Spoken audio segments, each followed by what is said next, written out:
अगर कांग्रेस को यहाँ सफलता हासिल करनी है तो मैं समझता हूँ कि गुलाम नबी आज़ाद को अलग नहीं किया जा सकता।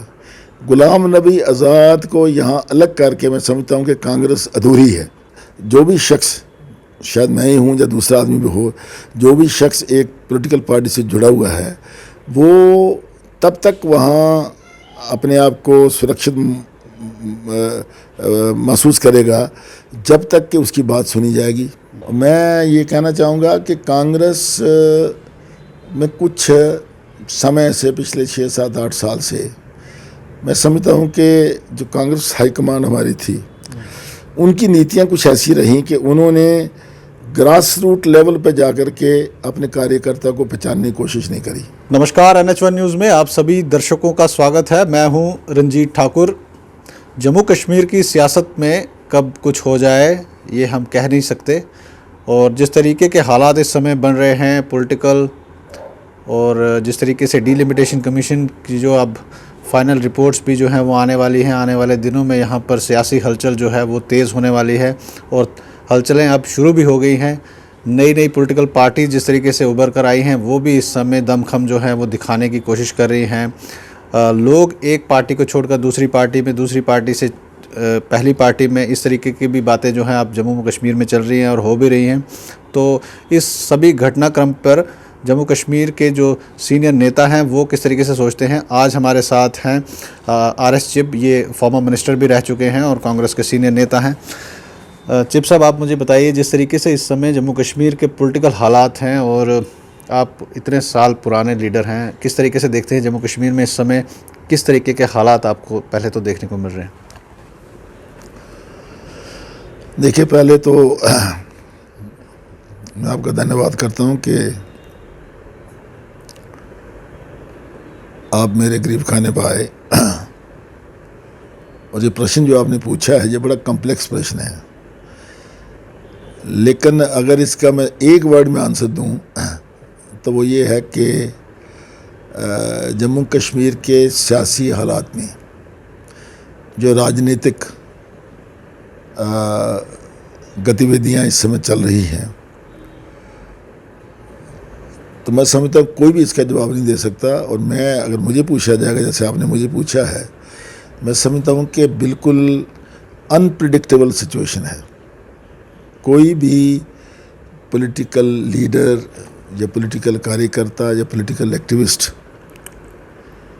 किसी किस्म की प्रेडिक्शन नहीं कर सकता क्या होने वाला है और कब इलेक्शन होगी, इलेक्शन में क्या होगा, कौन सी पार्टी सत्ता में आएगी।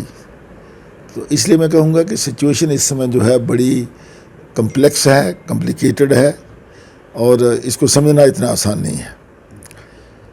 लेकिन अगर आप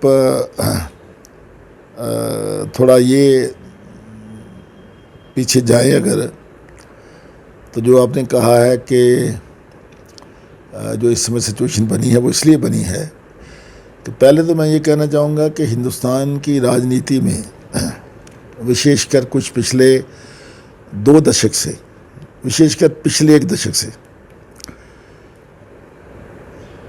पहले भी देखा गया कि लोग एक पार्टी को या एक जमात को छोड़ करके दूसरी जमात में जाते थे। लेकिन मैं समझता हूँ कि इस समय जो देश की स्थिति है, जो देखा गया पिछले 1 दशक से, पिछले 10 सालों से, उसमें ये नहीं पता चला कि आज कौन कहाँ है और कल कहाँ होगा। तो अक्सर लोग एक पार्टी को छोड़ते हैं, दूसरी पार्टी में जाते हैं।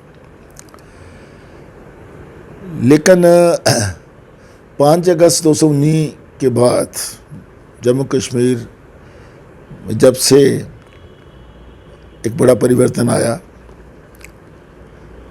जिस परिवर्तन के तहत हमारी रियासत जो जम्मू कश्मीर थी, बदकिस्मती से भारत सरकार ने एक ऐसा फैसला किया जो मैं समझता हूँ कि सही नहीं था, कि एक इतनी बड़ी रियासत को, जिस रियासत का इतना खूबसूरत माजी था, पास्ट था, हिस्ट्री थी, तारीख थी, और उसको एकदम से फुल फ्लैश स्टेट से उन्होंने एक यूनियन टेरिटरी बना दिया।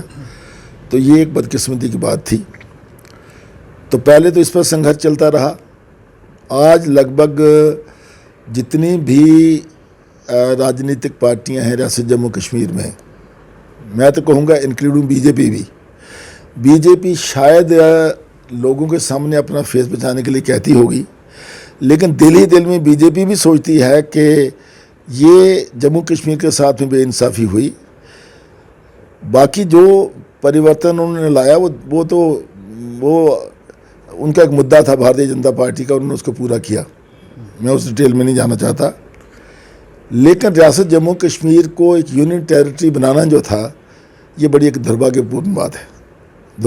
और इसको मेरे ख्याल में हर जमात कहती है कि पहले इसको स्टेट वापस स्टेटहुड मिलना चाहिए। पहली तो ये बात रही। दूसरा प्रश्न है कि इलेक्शन कब हों।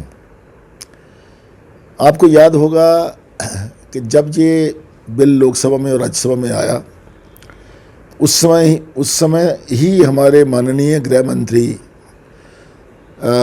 श्री अमित शाह जी, उन्होंने उसके साथ साथ ही कहा था कि एक अप्रोप्रिएट समय पर हम इस रियासत को फिर वापस रियासत बना देंगे और यूनियन टेरिटरी का स्टेटस का हटा देंगे। दूसरा उन्होंने कहा था कि हम इलेक्शन करवाएंगे। अब पिछले 2.5 साल से 5 अगस्त 2019 से लेकर आज तक एग्जैक्टली 2.5 साल हो गए हैं, और 2.5 साल से उन्होंने कहा कि तीसरी बात उन्होंने लाई, उन्होंने कहा कि हम पहले डिलिमिटेशन करवाएंगे। जब डिलिमिटेशन की बात आई तो डिलिमिटेशन को मेरी नज़र में डिलिमिटेशन कमीशन जो बना, सरकार ने जो बनाया, उस डिलिमिटेशन कमीशन ने कॉन्स्टिट्यूंसीज को इस ढंग से डिलिमिट किया जिसमें मैं समझता हूँ कि कोई भी जमात जो है रियासत जम्मू कश्मीर की सेटिस्फाइड नहीं है, इंक्लूडिंग बीजेपी ने भी कई ऑब्जेक्शन रेज किए, कई सजेशन उन्होंने दी, लेकिन मैं समझता हूँ कि एक बड़ी बेइंसाफ़ी हुई बहुत सी कॉन्स्टिट्यूंसीज के साथ, और मैं उस डिटेल में नहीं जाना चाहता बिकॉज मैं कई बार सोशल मीडिया में इसके बारे में बोल चुका हूँ। तो क्या आपको लगता है कि जिस तरीके से इस समय जो नेता हैं, डिलिमिटेशन की बात करें, अब डिलिमिटेशन जो है अपने आखिरी मकाम तक पहुंचने वाला है, अब ऑलमोस्ट सर्टन भी हो गया है कि कौन सी कॉन्स्टिट्यूंसीज क्या हैं, किस तरीके से होगा, और वो बाइफिकेशन का सिस्टम अब ऑलमोस्ट कंप्लीट हो चुका है, और उसके साथ साथ जो जम्मू कश्मीर के नेता हैं वो भी अलग अलग अपने हिसाब से जो है पॉलिटिकल पार्टीज ज्वाइन कर रहे हैं। आपका जो नाम था वो भी जो है पब्लिक में काफ़ी र्यूमर रहा कि आप भी शायद आम आदमी पार्टी ज्वाइन करने वाले हैं, बहुत से और नाम भी जिस तरीके से पब्लिक डोमेन में आ रहे थे, ऑफिशियल कंफर्मेशन कोई नहीं थी। तो किस तरीके से देखते हैं आप इस घटनाक्रम? देखो, मैंने आपको ये कहा, पहले भी कहा कि यहाँ तक आम आदमी पार्टी का संबंध है, आम आदमी पार्टी ने दिल्ली में और पंजाब में अपने एक अच्छा प्रदर्शन किया।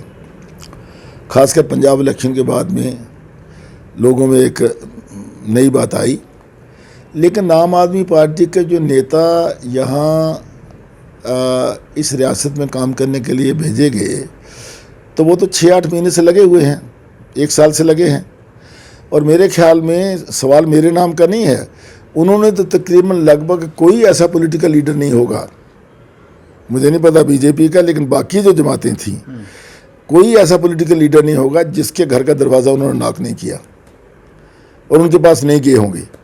और मैं समझता हूँ कि उनका अपना हक भी बनता है। कोई भी जमात जब अपने आप को अपना फैलाव करना चाहती है, अपनी नीतियाँ, अपनी पॉलिसीज़ को लोगों तक ले जाना चाहती है, तो ऑब्वियसली वो जमात जो है वो अपने आप को लोगों के सामने बताने के लिए जाएगी कि हम सबसे अच्छे हैं, अब हमारे साथ आइए। तो ये कोई बुरी बात नहीं है अगर वो हर एक के पास गए हैं, ऑल दैट, तो पॉसिबली मुझे भी मिले होंगे, लेकिन मेरा कोई ऐसा निर्णय नहीं था और ना निर्णय है कि मैं पार्टी ज्वाइन करूँगा। उसकी वजह ये भी हो सकती है कि मैं ये कहना चाहूँगा कि यहाँ तक आम आदमी पार्टी जो माननीय केजरीवाल जी जिसको हेड करते हैं, जो नेशनल कन्वीनर हैं उसके, तो दिल्ली में जो उन्होंने 3 टर्म वहाँ काम किया वो सारे देश ने देखा और उसकी सराहना भी हुई। इसके साथ साथ अब पंजाब में भी उनको सत्ता मिली है।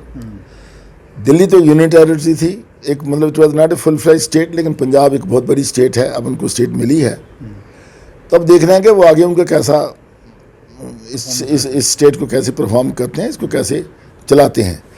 तो यहाँ मेरे ख्याल में वो हर एक के पास ये है, लेकिन मुझे ऐसे लगता है कि जो लोग यहाँ आम आदमी पार्टी का है, जिन्होंने लोगों के साथ मिले, हम लोगों से भी मिले, सबसे मिले, मेरे ख्याल में कोई ऐसा घर नहीं होगा जो उन्होंने नहीं छोड़ा होगा, लेकिन उनकी अप्रोच जो है मुझे नहीं लगता कि इतनी मैच्योर्ड अप्रोच थी कि कोई आदमी 1 महीने में, 2 महीने में, 3 महीने में किसी के बारे में जज कर ले कि ये क्या है एंड ऑल दैट। देखो, आपका कहने का मतलब था जिस तरीके से वो पहुंचे, जिस तरीके से उनको सीनियर नेताओं से मिलना चाहिए था, या जो अप्रोच है वहाँ पर आपको कहीं ना कहीं लग रहा है। मैं कहता हूँ मुश्किल है। देखिए, आज मैं 37 साल से राजनीति में हूँ, तो कोई आदमी ये कहे कि भाई मेरे बारे में 2 मिनट में जान जाएगा, तो कैसे जान जाएगा? ये तो बड़ा मुश्किल है ना।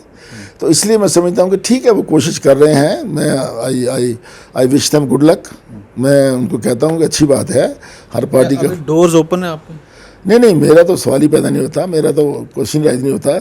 लेकिन जहाँ भी जा रहे हैं, मैं कहता हूँ वो अपनी कोशिश कर रहे हैं, तो मैं तो उनको गुड लक ही कहूँगा कि वो कोशिश करें, और लोग जुड़ भी रहे हैं, ऐसी बात नहीं है। लेकिन ये समय बताएगा कि उनको कितनी सफलता मिलती है, कितनी नहीं मिलती, ये वक्त बताएगा। तो सर, जिस तरीके से देश भर में कांग्रेस की बात की गई है, आपने 40 से ज़्यादा सालों से सियासत की है और ख़ासकर कांग्रेस में आप रहे हैं। किस तरीके से इस समय कांग्रेस की हालात आप देखते हैं, खासकर right from the top to the bottom, और जिस तरीके से केजरीवाल जी की जो पार्टी है वो अब देश भर में जो है फैल रही है, जिस तरीके से वो अलग अलग स्टेट्स में इस समय इलेक्शंस लड़ रहे हैं, और उनकी जो नेक्स्ट टारगेट उनका है वो नेशनल पार्टी बनने का है। तो जिस तरीके से कांग्रेस की जो हर स्टेट्स में कांग्रेस की हालत हो रही है, उसको रिप्लेसमेंट के लिए आम आदमी आ रही है, तो क्या आप देखते हैं इसको? नहीं, you can not say that. कौन किसको रिप्लेस करेगा, ये समय बताएगा। देखिए, भारत की राजनीति में आपने देखा होगा, समय समय पर जब भी उभार आता है तो कई नई शक्तियां पैदा हो जाती हैं। आपने देखा होगा कि जब 89 में जनता दल पार्टी बनी है, जन मोर्चा जनता दल बनी, तो 6 महीने में ही उसने एक नेशनल लेवल का रोल अदा कर दिया और प्राइम मिनिस्टर की कुर्सी पर जा करके बैठे। तो ये कोई नहीं कह सकता कौन किसको रिप्लेस करेगा, कौन किसको नहीं रिप्लेस करेगा। लेकिन यहाँ तक कांग्रेस का संबंध है, मैं कांग्रेसमैन होने के नाते मैं कांग्रेस का एक्टिव मेंबर हूँ और आपके सामने बैठा हूँ। मैं ये कहना चाहूँगा कि कांग्रेस में कुछ समय से, पिछले 6, 7, 8 साल से मैं समझता हूँ कि जो कांग्रेस हाईकमान हमारी थी, उनकी नीतियाँ कुछ ऐसी रहीं कि उन्होंने ग्रास रूट लेवल पर जाकर के अपने कार्यकर्ता को पहचानने की कोशिश नहीं करी, जिसकी वजह से हमें नुकसान हुआ। अब हमारी मैं सारे देश की राजनीति को छोड़ते हुए मैं अपनी रियासत में सीमित करता हूँ अपने आप को। मैं कहता हूँ यहाँ भी देखिए कि पिछले 5 साल में लगभग almost about 50 top leaders of the Congress, जिसमें पूर्व मंत्री थे, पूर्व MLA, MLCs और पार्टी के अहदेदार, जिन्होंने पार्टी को गुड बाय कह दिया। लेकिन किसी भी लेवल पर कांग्रेस हाईकमान की तरफ से कोशिश नहीं हुई कि जो लोग पार्टी छोड़ के जा रहे हैं, क्यों जा रहे हैं, उसकी क्या वजह है, उनको सुना जाए, उनसे पूछा जाए, उनके हालात को जाना जाए, ताकि एक करेक्टिव एक्शन लिया जाए। तो इसमें मैं किसी इंडिविजुअल को दोषी नहीं ठहराता। मैं समझता हूं कि I will blame the system. Congress system जो है, उस सिस्टम में कुछ कमजोरियां हुई होंगी। मैं मानता हूं इसमें कि श्रीमती सोनिया गांधी या राहुल गांधी जी, उनकी कोई नीयत नहीं थी कि भाई कांग्रेस छोड़ के लोग जाएं। उन्होंने पूरी कोशिश की होगी, लेकिन शायद कुछ कहीं ना कहीं कमजोरियां रहीं जिस वजह से लोग जहाँ छोड़ के चले गए। उन कमजोरियों को अगर प्लग किया जाता टाइम पर, तो शायद कांग्रेस को छोड़ के कोई नहीं जाता। आज भी मैं कहता हूँ, देखिए, जब हम देखते हैं हमारे वर्कर आते हैं, आपने देखा मेरे पास अभी 4, 5, 6 लोग बैठे हुए थे, तो वो भी ये महसूस करते हैं कि भाई कांग्रेस की स्थिति इस समय ठीक नहीं है। लेकिन हम फिर भी उनको समझाने की कोशिश करते हैं, ऐसी बात नहीं है। मैंने कहा देखो, मैंने उनसे कहा, आपके सामने मैंने कहा देखो, ऐसा है कि राजनीति में उतार चढ़ाव आते हैं। आज कोई है, कल कोई दूसरा आदमी होगा। आज लोग एक के साथ हैं, कल दूसरे के साथ होंगे। तो ऐसी बात नहीं है कि कांग्रेस का एक ज़बरदस्त इतिहास है, एक बड़ा गोल्डन इतिहास है, स्वतंत्रता का इतिहास, जिसमें कांग्रेस ने इतनी कुर्बानी, इतने बलिदान दिए और लोग उसको भूले हुए नहीं हैं। लोग आज भी जानते हैं कि कांग्रेस एक ऐसी जमात है जो सबको इकट्ठे लेके चल सकती है। लेकिन क्या वजह है कि फिर भी साडो से हो रहा है, उसमें से पार्टी से लोग निकल रहे हैं, क्यों निकल रहे हैं? तो इस बात को समझने की ज़रूरत है। आपको आज़ाद लॉयलिस्ट लॉबी में माना जाता है, और जिस तरीके से पिछले एक साल में जो घटनाक्रम हुआ है, खासकर जो आज़ाद लॉयलिस्ट थे उन्होंने रिज़ाइन भी किया, उन्होंने प्रोटेस्ट भी अपना दिखाया, और उन्होंने हर बार कहा कि आज़ाद साहब को एक मौका ज़रूर देना चाहिए जम्मू कश्मीर में, ताकि वो उभर कर आएँ, और चीफ मिनिस्टर का चेहरा है वो पूरी दुनिया उनको जानती है। क्या लगता है कि अगर कांग्रेस पार्टी अपनी नीतियाँ अभी उन्होंने अपनाई हैं, अगर उसमें थोड़ा चेंज होता तो जम्मू कश्मीर की तस्वीर और होती? आपने ये बड़ा बढ़िया क्वेश्चन किया है। सवाल आज़ाद लॉयलिस्ट होने का नहीं है। मैं तो कहूँगा कि मैं as long as I am member of the Congress party, I am loyalist to the Congress party. अब उसमें अक्सर पार्टी में आप देखते हैं कुछ ना कुछ ग्रुपिज्म तो है, लेकिन मैं इतना कहना चाहूँगा यहाँ, जो मैंने बार बार कहा है, कि अगर जम्मू कश्मीर में जो जम्मू कश्मीर की कांग्रेस है, अगर उसको अपनी सफलता हासिल करनी है, अगर जो कांग्रेस के लोगों के प्रति मुद्दे हैं जिनको कांग्रेस हल करना चाहती है, जिनको कांग्रेस आगे लेके बढ़ना चाहती है, और अगर कांग्रेस जो है वो ताकतें जो समाज को बांटना चाहती हैं, तो अगर कांग्रेस को यहाँ सफलता हासिल करनी है, तो मैं समझता हूँ कि गुलाम नबी आज़ाद को अलग नहीं किया जा सकता। गुलाम नबी आज़ाद को यहाँ अलग करके मैं समझता हूँ कि कांग्रेस अधूरी है। तो इसीलिए मतलब आप जैसे आप कह रहे हैं कि मैं आज़ाद साहब का लॉयलिस्ट हूँ, तो मैं इसलिए लॉयलिस्ट हूँ कि कांग्रेस जो आज़ाद साहब में वो क्षमता है, आज़ाद साहब का वो माजी है, आज़ाद साहब का वो पास्ट है एज ए मुख्यमंत्री। गुलाम नबी आज़ाद साहब ने जिस ढंग से इस रियासत में डेवलपमेंट का एक प्रोसेस लाया, इस रियासत की एडमिनिस्ट्रेशन को लीड किया, इस रियासत को आगे ले जाने में जो काम किया, मैं कहता हूँ वो लोग भूले हुए नहीं हैं। इसलिए मैं कहता हूँ कि अगर कांग्रेस को यहाँ आगे बढ़ना है रियासत जम्मू कश्मीर में, मैं देश की बात नहीं करता, वो दूसरी बात है, लेकिन अगर इंडियन नेशनल कांग्रेस को रियासत जम्मू कश्मीर में अपने पाँव जमाने हैं, आगे बढ़ना है, तो गुलाम नबी आज़ाद के बिना कांग्रेस आगे नहीं बढ़ सकती। तो क्या आपको लगता है कि जो जम्मू कश्मीर में इस समय जो कांग्रेस को हैंडल कर रहे हैं, उन्होंने उन एरियाज़ को निगलेक्ट किया, खासकर 1-1.5 साल में, जो एरियाज़ जहां पर कांग्रेस बहुत ज़्यादा मजबूत थी? और आपको नहीं लगता है कि बीजेपी से ज़्यादा तो कांग्रेस के अपने लोगों ने वहां पे नुकसान किया? अगर आप चुनाव वैली की बात करें, जहां पर कंफर्म सीट्स होती थी कांग्रेस की, वहां पर नुकसान हुआ पिछले 1-1.5 साल में। वहां पर जिस तरीके की एक्टिविटीज़ होनी चाहिए थी वैसी नहीं, तो अपने ही लोग जो हैं एंटी पार्टीज काम कर रहे हैं। मैंने इशारा किया ना आपको, मैंने आपको इशारा किया कि पिछले 5-6 सालों में लगभग 50 के करीब हमारे इंपॉर्टेंट लोग पार्टी जो के चले गए, चाहे वो वैली थी, चाहे चनाब वैली थी, चाहे जम्मू था, रजौरी पुंछ था, जो भी था। तो क्या इसका किसी ने संज्ञान लिया है? इसका संज्ञान कौन ले सकता था? राजेंद्र सिंह चिप थोड़ा ले सकता था। इसका संज्ञान तो लेती कांग्रेस हाईकमांड, इसका संज्ञान तो लेती प्रदेश कांग्रेस कमेटी। आप केवल 1-2 लोगों को सामने रख करके पार्टी नहीं चला सकते। पार्टी क्या है? पार्टी एक परिवार है, पार्टी एक ग्रुप है जिसमें परिवार के हर सदस्य का अपना अपना रोल है। जब हर सदस्य अपना अपना रोल करेगा तो पार्टी मजबूत होगी, लोगों की समस्याओं का समाधान होगा, लोगों की बात सुनी जाएगी। तो जब आप एक शख्स को आगे रख करके पार्टी चलाएंगे तो पार्टी आगे नहीं चल सकती, उसमें कमियां होंगी, उसमें नुकसान होगा। तो सर एक क्वेश्चन मेरा ये रहेगा, जिस तरीके से यंग लीडर्स को मौका देना चाहिए, बहुत से ऐसे यंग लीडर्स हैं जिनको कांग्रेस इग्नोर करती है, जब वो उभर कर सामने आते हैं तो कहीं ना कहीं कांग्रेस में वो गायब हो जाते हैं, कांग्रेस में उनको वो जगह नहीं मिलती जो मिलनी चाहिए। उसका फ़ायदा जो है बीजेपी ले जाती है। बीजेपी ने इस बार का टारगेट जो रखा है 50 से पार का रखा है, और बीजेपी में इस समय बड़े बड़े नेता आ रहे हैं अलग अलग पॉलिटिकल पार्टीज़ के, और काफ़ी मजबूती से वो जम्मू कश्मीर में लड़ने वाले हैं। क्या लगता है, आप किस तरीके से देखते हैं? देखिए, ऐसा है, आपने कहा यंग लीडरशिप, सवाल यंग का नहीं है। कोई भी परिवार जो है उसमें एक्सपीरियंस्ड लोग भी चाहिए, उसमें यंग लोग भी चाहिए। यंग लीडर्स का रोल इसलिए बनता है कि पार्टी को आगे बढ़ने के लिए आपको धीरे धीरे जो यंग लीडर्स हैं उनको भी ट्रेन करना पड़ता है, उनको भी हायर पोजीशन लेने के लिए तैयार करना पड़ता है। तो जब एक पर्टिकुलर सेक्शन को बिल्कुल इग्नोर करेंगे, चाहे वो यंग लोगों की सेक्शन हो या एल्डरली लोगों की सेक्शन हो, उससे जो आपका जो परिवार है वो कमज़ोर होगा। तो पार्टी तो एक परिवार है, तो पार्टी में एक परिवार में आपने देखा होगा कि जिस परिवार में वहाँ बुज़ुर्गों को इग्नोर किया जाता है, बड़ों को इग्नोर किया जाता है, वो परिवार कभी उन्नति नहीं कर सकता, वो कभी तरक्की नहीं कर सकता। उसमें कमियां होंगी, कमज़ोरियां होंगी, और उन कमज़ोरियों का फ़ायदा जो है दूसरे लोग उठाएंगे। अगर एक पार्टी में कमज़ोरी आती है तो उसका फ़ायदा दूसरी पार्टी उठाएगी। तो इसलिए इससे the leadership has to be mix. Leadership जो है वो it has to be mixed, young as well as experience people and all that. जब तक एक्सपीरियंस्ड पीपल की गाइडेंस डायरेक्शन नहीं होगी, केवल यंग लोग ही जो हैं वो पार्टी को आगे नहीं ले जा सकते।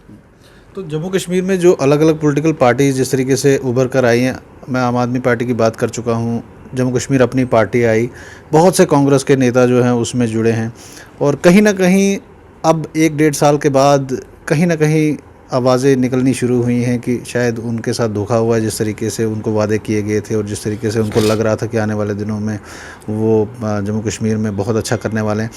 कहीं ना कहीं आवाज़ें आ रही हैं, उभर कर कोई नहीं बोल रहा। क्या लगता है आपको कि किस तरीके से आप देखते हैं एज ए पॉलिटिकल एंगल? देखिए, समय समय पर नई पार्टियां भी बनती हैं, समय समय पर पार्टियां टूटती भी हैं। ये लोकतंत्र का एक तरीका है। लोकतंत्र में it is not a autocracy, ये कोई महाराजा राजा का राज नहीं है।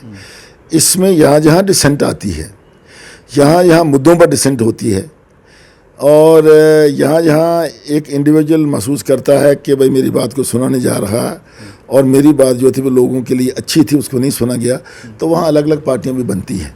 तो पार्टियाँ तो कई यहाँ बनी हैं, इसमें कोई शक की बात नहीं। मैं मिसाल आपको लेता हूँ, आज ही के बाद मैं टीवी देख रहा था, आज कांग्रेस ने लुधियाना में या कहीं पंजाब में बहुत बड़ा डिमांस्ट्रेशन करी उन्होंने आम आदमी पार्टी के ख़िलाफ़। डिमांस्ट्रेशन ये करी उन्होंने कि जो वायदे उन्होंने किए थे इलेक्ट्रिसिटी को फ्री करने के, वो वायदे उन्होंने पूरे नहीं किए, तो डिसेंट वहाँ शुरू हो गई। तो यहाँ जहाँ आप झूठे वायदे करेंगे वहाँ डिसेंट शुरू होगी। तो जब डिसेंट होगी तो अलग अलग पार्टियाँ भी बनती हैं। तो ये तो एक लोकतंत्र का तरीका है। तो इसमें कोई बड़ी बात नहीं है कि जो हमारी स्टेट में अपनी पार्टी है, या हमारी पीपल्स कॉन्फ्रेंस है, या हमारी पैंथर्स पार्टी है, दूसरी पार्टियां हैं, तो समय समय पर उभरती हैं, समय समय पर उसमें दिक्कतें भी आती हैं। मेरा बड़ा ब्रीफ में लास्ट आपसे क्वेश्चन है, आरएसपी क्या कांग्रेस को छोड़कर कभी दूसरी पार्टी की तरफ देख सकते हैं? अगर इसी तरीके का हालात रहे कांग्रेस के, तो क्या आप अपना फ्यूचर किसी और पार्टी में देखते हैं? मैंने पहले भी कहा है कि डेमोक्रेसी में, लोकतंत्र में परिस्थितियाँ जो मैटर करती हैं कि किस किस्म के हालात किस समय पर हैं, और जो भी शख्स, शायद मैं ही हूँ या दूसरा आदमी भी हो, जो भी शख्स एक पॉलिटिकल पार्टी से जुड़ा हुआ है, वो तब तक वहाँ अपने आप को सुरक्षित महसूस करेगा जब तक कि उसकी बात सुनी जाएगी, जब तक कि जिस मकसद के लिए उस पार्टी में आया है उस पार्टी का मकसद पूरा होगा। जब वो पार्टी अपने मकसद से डिरेल हो जाती है, जब उसकी बात को नहीं सुना जाता, तो उस समय परिस्थितियाँ जो हैं वो कभी कभी कंपेल करती हैं कि इंसान कोई ना कोई फैसला ले लेता है। तो ये कहना किसी भी पॉलिटिकल लीडर के लिए, ये कहना कि भाई वो बिल्कुल मैं एक ही रास्ते पर चलूँगा, तो हर लीडर ये सोचता है, लेकिन परिस्थितियाँ, हालात क्या बनते हैं और उस हालात से क्या निकलता है, ये उस पर निर्भर है। बहुत शुक्रिया। तो ये थे हमारे साथ कांग्रेस के सीनियर नेता आर.एस. चिब, और जिस तरीके से इन्होंने अपने डोर्स ओपन रखे हैं, इनका कहना है कि अभी ये कांग्रेस के नेता हैं, और जिस तरीके से इस समय जम्मू कश्मीर में कांग्रेस का हाल है उसको लेकर इन्होंने चिंता जताई है। उनका कहना था कि अगर गुलाम नबी आज़ाद यहाँ पर एक बड़ा फेस बनकर सामने आते चीफ मिनिस्टर कैंडिडेट का, तो कांग्रेस की स्थितियाँ जो हैं वो सुधर सकती थी, मगर हालात अभी वैसे ही हैं। और उनका कहना है कि आने वाले दिनों में परिस्थितियाँ जो हैं वो डिसाइड करेंगी कि इनका फ्यूचर क्या होगा। आप जुड़े रहे NH1 न्यूज़ के साथ।